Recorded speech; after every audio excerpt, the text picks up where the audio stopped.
दोस्तों आपके class 10th और 12th के उर्दू सेक्शन से आपका जो वाहिद और जमा वाला क्वेश्चन है उसमें से आपका 5 नंबर हर बार एग्ज़ाम में आता है। तो आज के इस वीडियो में हम लोग वाहिद और जमा वाले क्वेश्चन को डिस्कस करेंगे।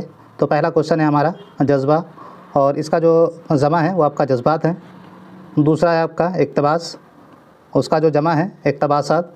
और तीसरा है आपका दीहा, और उसका जमा है आपका देहात।